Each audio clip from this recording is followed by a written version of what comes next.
കേന്ദ്ര സർക്കാർ നയങ്ങളിൽ പ്രതിഷേധിച്ച് ഡിവൈഎഫ്ഐ ഇന്ന് കാസർഗോഡ് മുതൽ തിരുവനന്തപുരം വരെ മനുഷ്യച്ചങ്ങല തീർക്കും.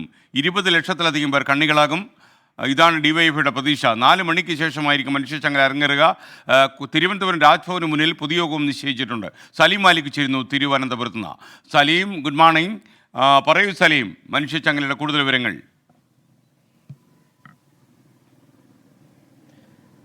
എസ്കെൻ, ഗുഡ് മോർണിംഗ്. ഡിവൈഎഫ്ഐ സംസ്ഥാനത്ത് സമീപകാലത്ത് നടത്തിയിട്ടുള്ളതിൽ വെച്ച് ഏറ്റവും വലിയൊരു സമരത്തിനാണ് പദ്ധതിയിടുന്നത്. അതും കേന്ദ്ര സർക്കാരിനെതിരെയുള്ള ഏറ്റവും വലിയൊരു സമരം എന്ന നിലയിൽ തന്നെയാണ് ഡിവൈഎഫ്ഐ മനുഷ്യച്ചങ്ങലയെ നോക്കിക്കാണുന്നത്. അതുമായി ബന്ധപ്പെട്ട പ്രചരണ പരിപാടികളൊക്കെ ഏറെ നാളായി ആരംഭിക്കുകയും ചെയ്തിരുന്നു. കണ്ണി മുറിയാതെ ചങ്ങല സംഘടിപ്പിക്കുക എന്നുള്ളതാണ് ഡിവൈഎഫ്ഐയുടെ ഏറ്റവും വലിയ വെല്ലുവിളി. അത് CPIM, നേരത്തെ മാതൃസംഘടനയായ CPIM പലതവണ മനുഷ്യച്ചങ്ങല വിജയകരമായി നടത്തിയിട്ടുണ്ട്.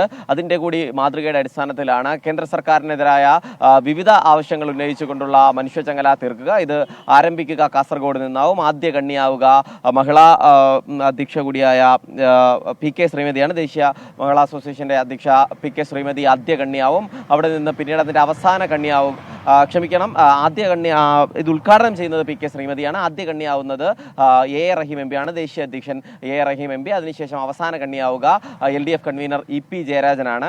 ആ നിലയിലാണ് പ്ലാൻ ചെയ്തിരിക്കുന്നത്. മാത്രമല്ല, ഇത് 4 ജില്ലകളിൽ ഈ ദേശീയപാത കടന്നു പോകാത്തത് കൊണ്ട് തന്നെ ഈ 4 ജില്ലകളിൽ ഇതുമായി ബന്ധപ്പെട്ട ചങ്ങല ഉണ്ടാവില്ല. പക്ഷേ വയനാട് ജില്ലയിൽ ഉപചങ്ങല ഉണ്ടാവും. മറ്റ് 3 ജില്ലകൾ, അതായത് കോട്ടയം, ഇടുക്കി, പത്തനംതിട്ട എന്നീ ജില്ലകളിലെ പ്രവർത്തകരോടും മറ്റ് ജില്ലകളിൽ ഈ ചങ്ങല കടന്നു പോകുന്ന മറ്റ് ജില്ലകളിൽ അണിനിരക്കാനും ആവശ്യപ്പെട്ടിട്ടുണ്ട്. ആ നിലയിൽ 20 ലക്ഷത്തിലധികം പേരെ പങ്കെടുപ്പിക്കണം എന്നുള്ളതാണ്. അത് ഡിവൈഎഫ്ഐ പ്രവർത്തകർ മറ്റ് സ്ഥലങ്ങളിൽ, പല പ്രധാനപ്പെട്ട സ്ഥലങ്ങളിലും LDFിൻ്റെയും ഒപ്പം CPIMൻ്റെയും പ്രധാനപ്പെട്ട നേതാക്കൾ, അങ്ങനെ പിന്നീട് പൊതുജനങ്ങൾ എല്ലാവരെയും പങ്കെടുപ്പിച്ചുകൊണ്ടുള്ളൊരു ചങ്ങല തീർക്കണം എന്നുള്ളതാണ് നിർദ്ദേശം നൽകിയിരിക്കുന്നത്. ഇതുമായി ബന്ധപ്പെട്ട് 4 മണിക്ക് ദേശീയപാതയുടെ വശങ്ങളിലായി അവർ ചങ്ങല പിടിക്കേണ്ട സ്ഥലങ്ങളിൽ അണിനിരക്കണമെന്നൊരു നിർദ്ദേശം നൽകിയിട്ടുണ്ട്. അതിന് തൊട്ടു പിന്നാലെ 4:30 ആദ്യം ട്രയൽ ചങ്ങല ആരംഭിക്കും. പിന്നാലെ 5 മണിക്ക് ഇത് ഔദ്യോഗികമായി ഈ ചങ്ങല പിടിക്കുകയും ചെയ്യും. ചങ്ങല പിടിച്ചതിന് ശേഷം എല്ലാ ബ്ലോക്ക്, ജില്ലാ ആസ്ഥാനങ്ങളിലും പൊതുയോഗം, അവിടെ പ്രധാനപ്പെട്ട നേതാക്കൾ സംസാരിക്കും. ഒപ്പം വിവിധ കലാപരിപാടികൾ ഉൾപ്പെടെയുള്ളവയും ക്രമീകരിച്ചാണ് ഡിവൈഎഫ്ഐ മനുഷ്യച്ചങ്ങല തീർക്കുന്നത്. എസ്കെൻ. Okay, thank you Salim Malik.